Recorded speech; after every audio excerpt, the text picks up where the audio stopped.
Muy bien. Mis hermanos, que el Señor les bendiga grandemente. Eh, Como ya hemos estado haciendo unas semanas, estamos estudiando en esos tiempos de devocional un libro llamado Coronavirus y Cristo, que aquí tengo por aquí. El autor es John Piper. Si usted ha estado siguiendo estos videos, pues ya tendrá conocimiento de lo que estamos viendo. Mediante un estudio bíblico, este autor provee un estudio bíblico para afrontar esta situación desde la perspectiva cristiana. En esta ocasión vamos a estudiar el capítulo 5 de este libro llamado La dulzura de su reino. Pero antes vamos a orar para que el Señor ponga en sus manos este estudio para que lo podamos aplicar cada uno a nuestra vida. Señor, nos ponemos en tu presencia, Señor, esta tarde, en esta mañana, Padre, o a la hora en que mis hermanos vean este video, para ponernos en tus manos y así, Señor, puedan bendecir este estudio para que podamos aprovecharlo, Padre, y glorificar tu nombre, Señor, a través de la obediencia, Señor, a tu palabra, Señor, que podemos ver reflejada, Señor, en este estudio bíblico. Padre, ayúdanos a entender y comprender estas cosas, Señor. Ayúdanos a ver esta situación desde la perspectiva correcta, Padre, y confiar en ti, Señor. En el nombre de Cristo Jesús. Amén.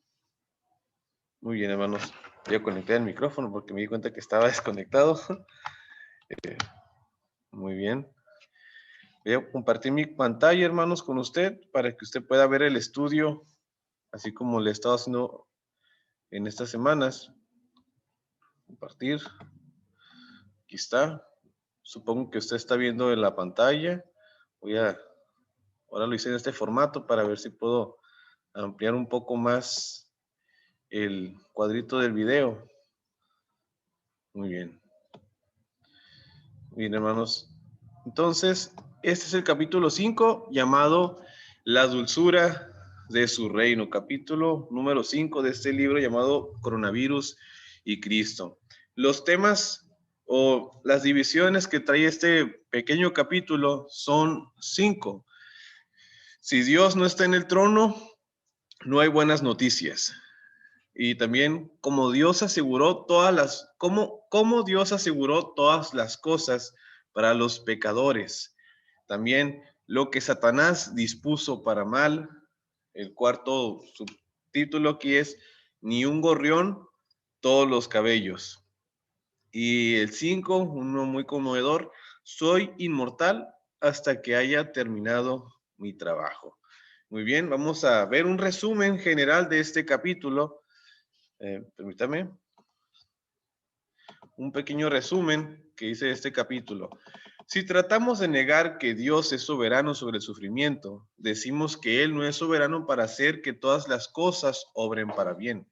La soberanía que gobierna en la enfermedad es la misma soberanía que sostiene en la pérdida. El hecho de que Dios reina es una buena noticia porque es santo, recto y bueno. A Él nada lo sorprende, lo confunde ni lo desconcierta. Lo que Dios hizo al enviar a Jesús a morir por los pecadores tiene todo que ver con el coronavirus. Ni Satanás, ni la enfermedad, ni el hombre pecaminoso son soberanos. Solo Dios lo es. Ni un gorrión cae si no es plan de Dios. Ningún virus se mueve si no es plan de Dios.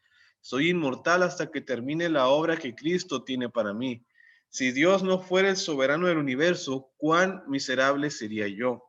Pero el Señor reina, la tierra se alegra y el propósito de Cristo prevalecerá. Oh alma mía, alégrate en esta idea. Muy bien, este es un resumen que hice de este capítulo, pequeñas excepciones que junté para ver un poco de lo que va a tratar este capítulo. Ahora vamos a ver unas preguntas importantes que plantea el autor en este capítulo. La primera, ¿por qué debería considerar que la noticia de la soberanía de Dios sobre el coronavirus y sobre mi vida es una enseñanza dulce? La siguiente pregunta, ¿Qué pasa cuando el coronavirus se encuentra con el compromiso infinito de Dios certificado con sangre de darnos todas las cosas? ¿Qué pasa cuando el coronavirus se topa con esta promesa de Dios? La siguiente pregunta, ¿a qué se refiere cuando dice todas las cosas? ¿A qué se está refiriendo Dios con esta promesa? También la última pregunta, Dios dice tres cosas. Eres más valioso que muchos gorriones, perdón. Ah, eres más valioso que muchos gorriones. Los cabellos de tu cabeza están contados. No temas. La pregunta es, ¿por qué no ha de temer? Muy bien, ahora vamos a desarrollar estos divisiones de los capítulos. Primero es la introducción, donde el autor comienza haciendo la pregunta, ¿por qué debería considerar la noticia de la soberanía de Dios sobre el coronavirus y sobre mi vida? Es una enseñanza dulce.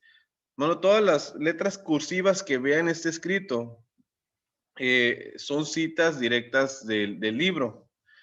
Eh, Otras citas que va a haber en cursiva pues van a ser textos bíblicos, pero pues eso lo va a anotar usted.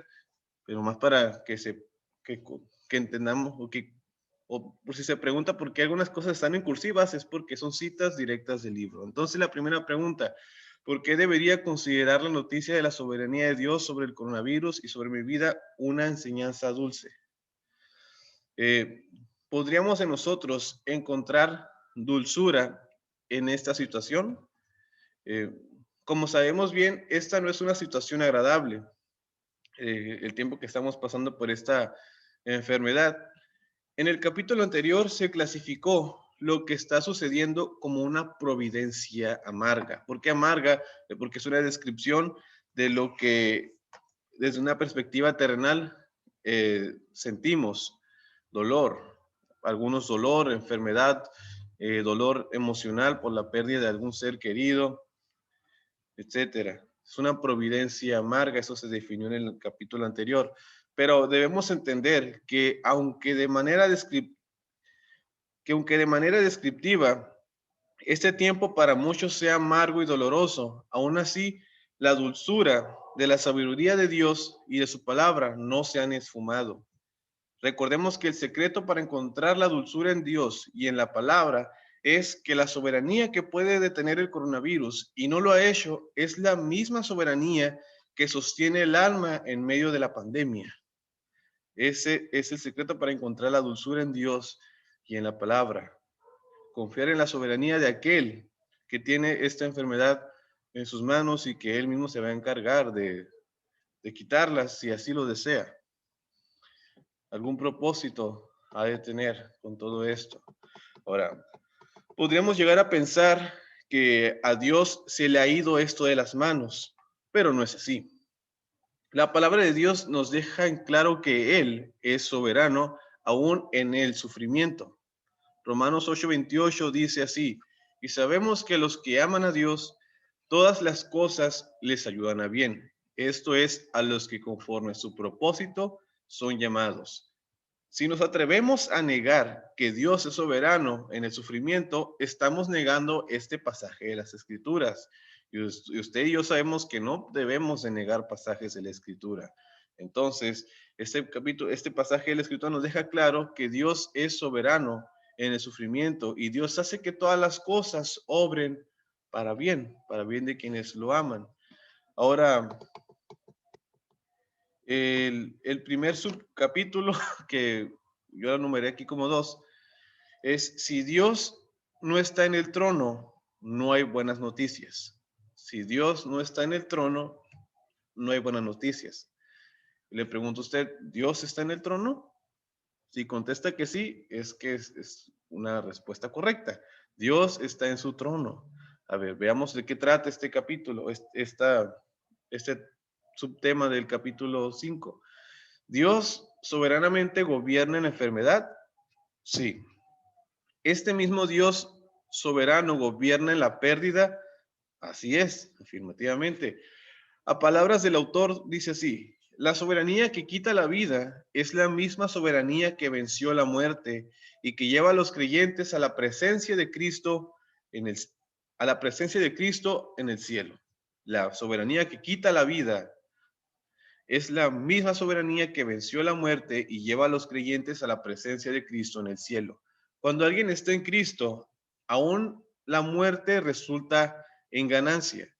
Recordemos que no es sabio descansar en la inestabilidad de las probabilidades. Ya hemos hablado de esto algunas semanas. No descansar ni en tu condición física, ni en tu dinero, ni en tu trabajo, ni en nada. Ni tampoco desanimarte por condiciones desfavorables. No es bueno descansar en esto, porque aunque uno sea deportista, eh, lo digo esto como un testimonio de que yo conocí una persona que era deportista, beisbolista y joven, y aún así perdió la vida con esta enfermedad. O sea, entonces no es bueno confiar en las probabilidades, confiemos en Dios. Entonces, no es sabio descansar en la inestabilidad de las probabilidades. Es mejor descansar en la roca, que es Cristo, y disfrutar de la dulzura de lo que es eso. Dice aquí el autor, no es dulce pensar que los que tienen la última palabra en mi vida son Satanás, la enfermedad, el sabotaje o el destino o el azar. Esas no son buenas noticias. No es dulce depositar la última palabra a estas circunstancias, ni a Satanás, ni la enfermedad, ni el sabotaje o el destino. Esas cosas no definen nada, hermanos. Dios reina y esa debería ser una buena noticia para nosotros porque Dios es santo, bueno y recto y además es infinitamente sabio.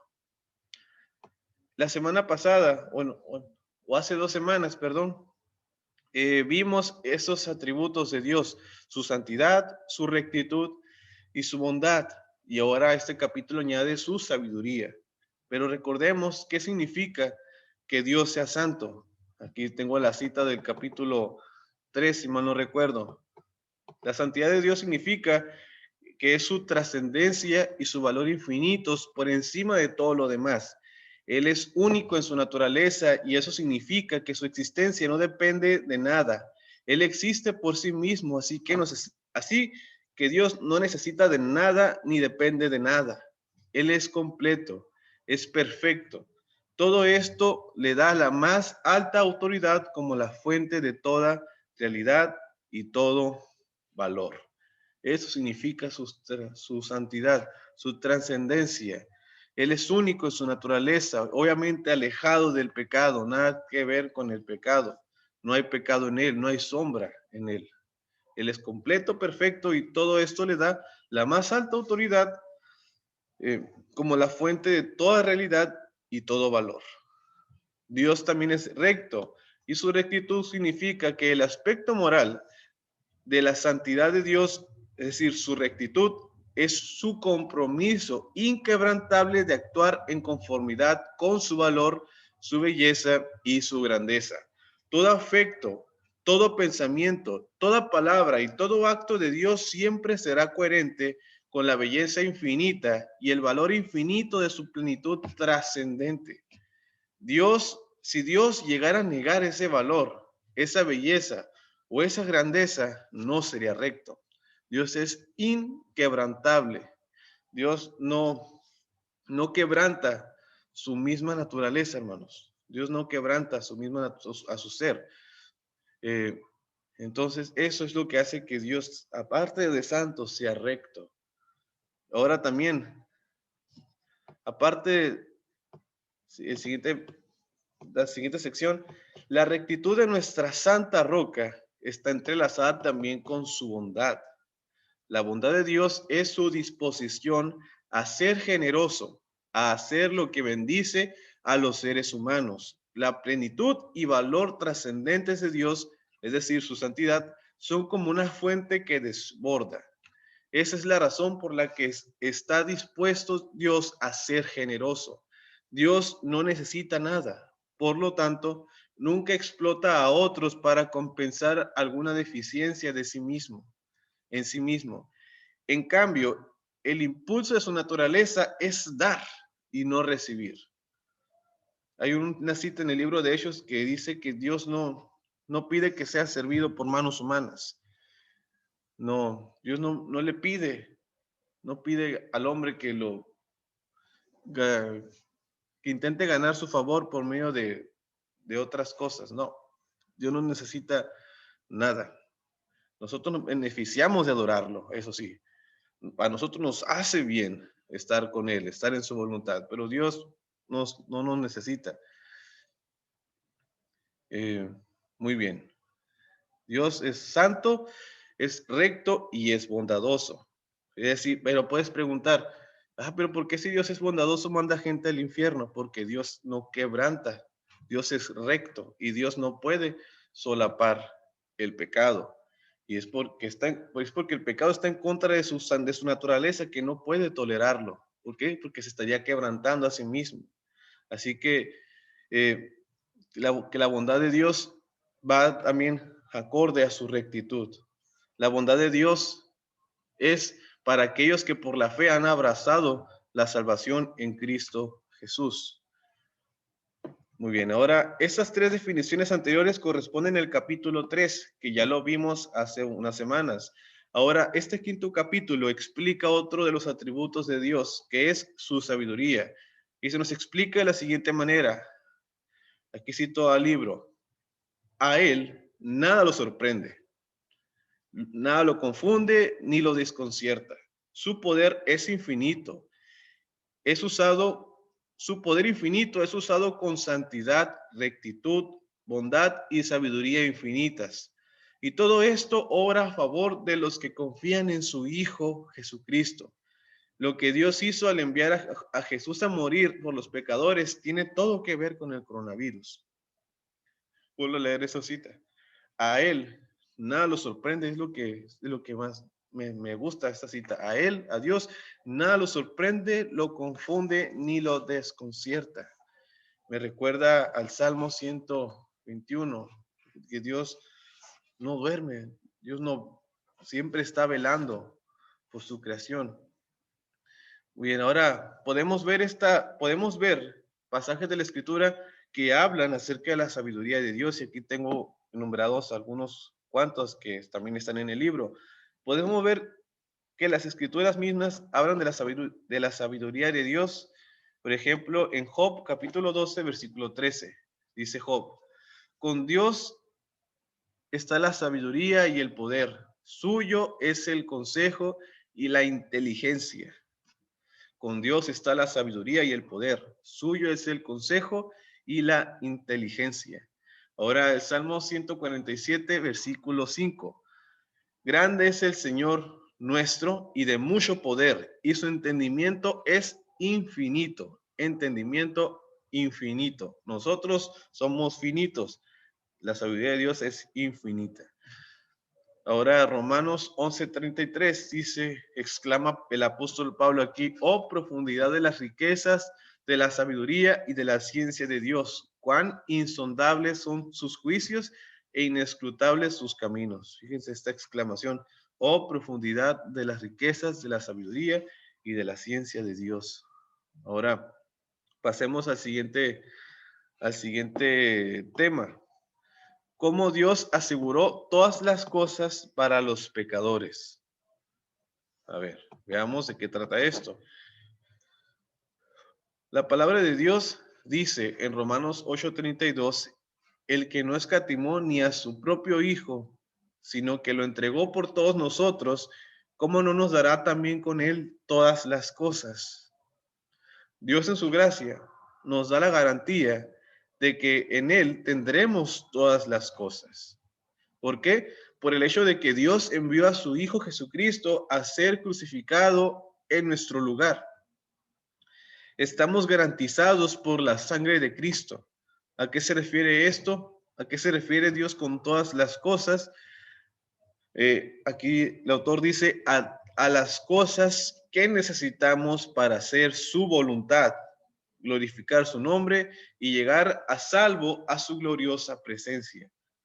A las cosas que necesitamos para hacer su voluntad, glorificar su nombre y llegar a salvo a su presencia. A eso se refiere Dios con todas las cosas, no necesariamente a lujos materiales ni riquezas terrenales existen ramas evangélicas que hablan de la doctrina de la prosperidad, que pues ya tuercen este pasaje para decir que Dios promete mansiones, carros de lujo, etcétera.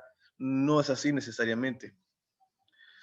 El propósito de Dios en salvarnos es para conformarnos a la imagen de Jesucristo, principalmente.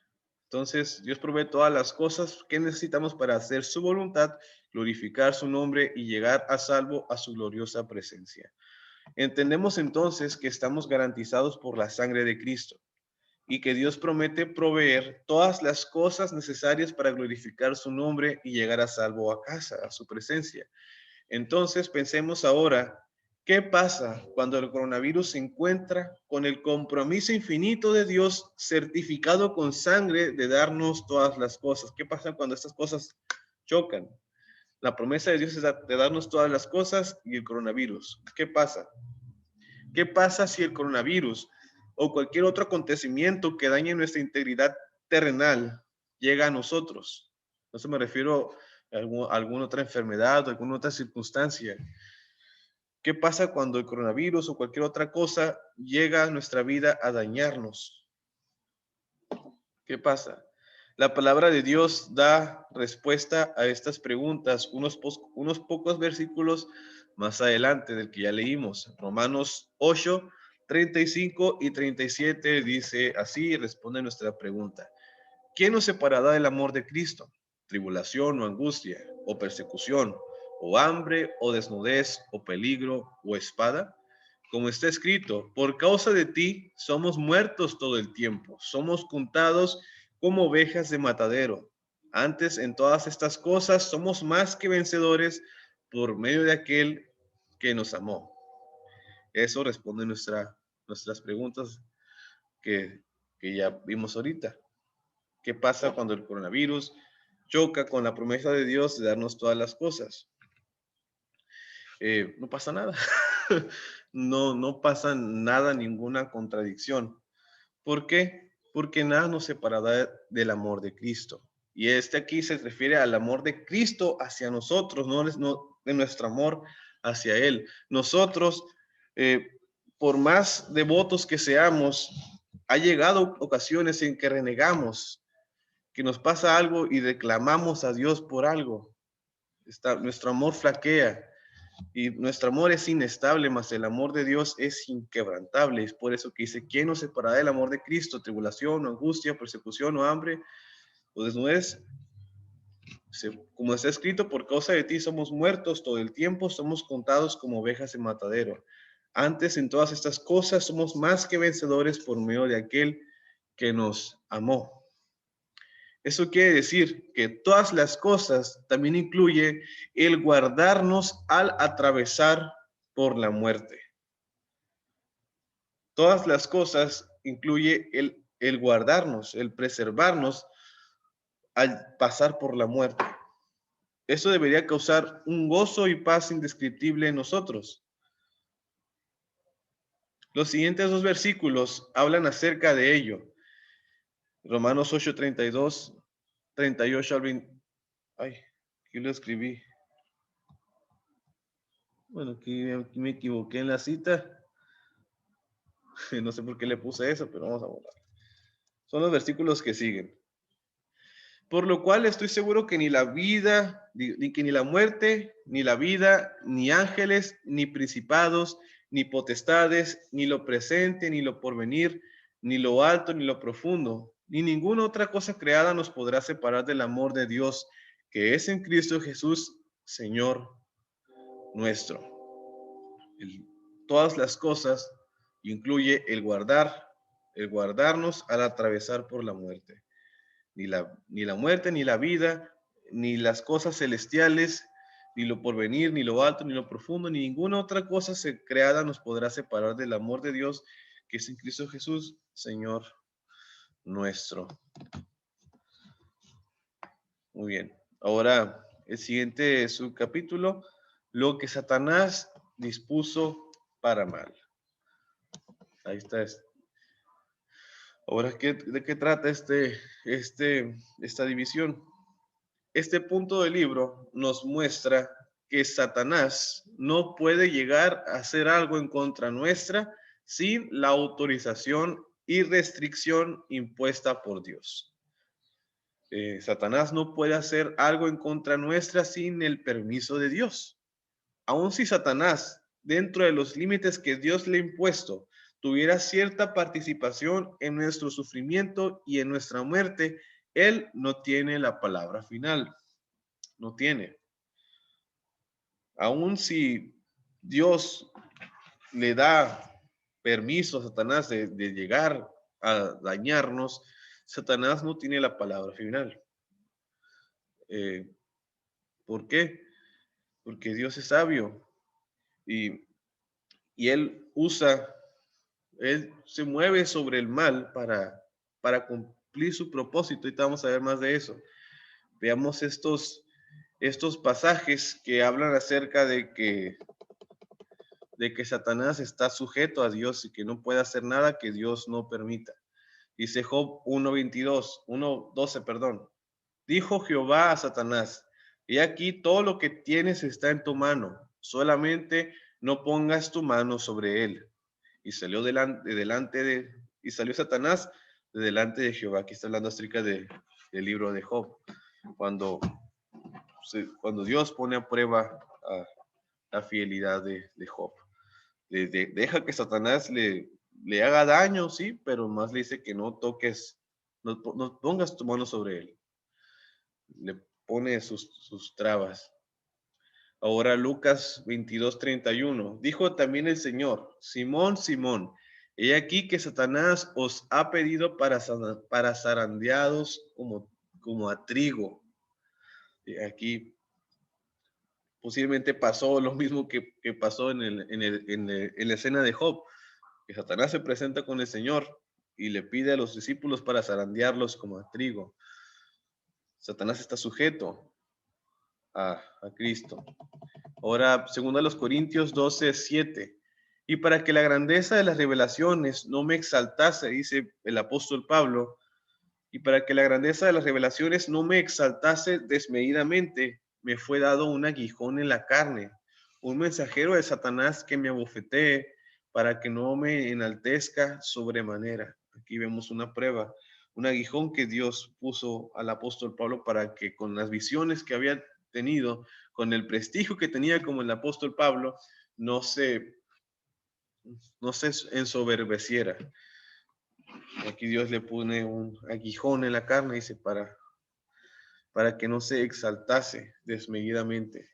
Ahora, de cierta manera, es correcto afirmar que como en la historia de José, Dios dispuso para bien la maldad de sus hermanos al venderlo como esclavo. Así también ocurre en el caso de los ataques de Satanás hacia nosotros. Perdón, que iba a estornudar. Hacia nosotros. Así como Dios usó la maldad de los hermanos de José al venderlo como esclavo para después salvar a una nación entera, lo mismo hace Dios con los ataques de Satanás hacia nosotros. Atención, no confundamos esto diciendo que Satanás es un instrumento que Dios usa para bien. No es así, sino que Dios obra sobre la obstinación de Satanás. Dios tiene un propósito, una intención, un plan específicos para cada uno de sus hijos. Y ese plan fue puesto desde el principio, desde antes de la creación. Y Dios lo ha dispuesto así y nada podrá frustrar ese propósito. Nada. Ni Satanás, ni la enfermedad, ni el hombre pecaminoso son soberanos. Solo Dios lo es. Él es bueno, sabio y soberano. Muy bien. Entendemos esto. Ni Satanás, ni la enfermedad, ni el hombre pecaminoso son soberanos. Por más mal que se les permita hacer, ellos no tienen la última palabra, solo Dios. Ahora, siguiente subtítulo: ni un gorrión, todos los cabellos. Leemos la cita de Mateo 10, 29 al 31. ¿No se venden dos pajarillos por un cuarto? Con todo, estas son palabras del Señor a sus discípulos. ¿No se venden dos pajarillos por un cuarto? Con todo, ni uno de ellos cae a tierra sin vuestro Padre, pues aún vuestros cabellos están todos contados, así que no temáis. Más valéis vosotros que muchos pajarillos, les dice el Señor. Más valéis vosotros que muchos pajarillos. No teman, todos vuestros cabellos están contados. Este pasaje refleja lo que el Señor les comunicó a sus discípulos acerca de la dulzura de la soberanía de Dios. La dulzura de la soberanía de Dios. Dice, ni un gorrión cae si no es plan de Dios. Ningún virus se mueve si no es el plan de Dios. Esta soberanía es meticulosa. ¿Y qué dice Jesús a continuación? Dice tres cosas. Eres más valioso que muchos gorrones. Los cabellos de tu cabeza están contados. No temas. Muy bien, esas son las tres cosas que Jesús dice con este pasaje. Eres más valioso que muchos gorrones. Los cabellos de tu cabeza están contados. Por tanto, no temas. ¿Por qué no hemos de temer? Nos podremos preguntar. ¿Por qué no hemos de temer? Porque Dios es soberanamente meticuloso, comprometido con reflejar su santidad, su rectitud, su bondad y su sabiduría. Nosotros somos beneficiados por ello, ya sea que si Dios se glorifica en que vivamos o en que moramos. Dios es soberanamente meticuloso. Dios decide y Dios sabe la hora en que nos llamará a su presencia. Y Él puede llamarnos de la manera en que Él quiera. La soberanía de Dios no solo, la soberanía de Dios no solo sostiene el alma en medio de esta pandemia, sino que hace que todo acontecimiento, ya sea que sea un acontecimiento dulce o amargo, obre para nuestro bien, para el bien de los que aman a Dios y son llamados en Cristo Jesús. Independientemente, hermanos, creo que es todo lo que resume este libro. Independientemente de que el Señor permita que moramos por esta enfermedad, aún así, si usted está en Cristo, no le va a pasar nada. Solamente va a ser ascendido al cielo, como dicen algunos pastores, va a ser ascendido a la presencia de Dios. Ya va a dejar de este cuerpo de carne sometido que lucha con el pecado, a gozar por toda la eternidad la presencia de Dios. Aunque si en caso de que Dios permitiera que nosotros muramos por esa enfermedad o por cualquier otra cosa, ya sea jóvenes o viejos, Dios va a hacer que todo obre para nuestro bien, para el bien de los que aman a Dios y son llamados por Cristo, llamados en Cristo.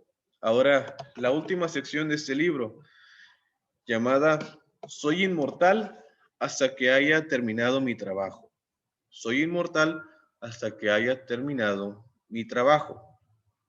Este es el último punto de este capítulo.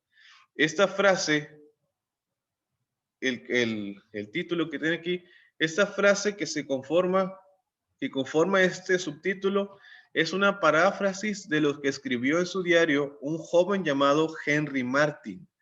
Henry Martyn fue un misionero en la India y a sus 31 años muere, específicamente en la fecha del 16 de octubre de 1812. Henry Martyn, misionero a la India en 1802, en el mes de octubre, muere en Persia por causa de una peste, o sea, una epidemia, como el coronavirus. Ese mismo año de su muerte, pero en el mes de enero, Henry Martyn escribió esto en su diario.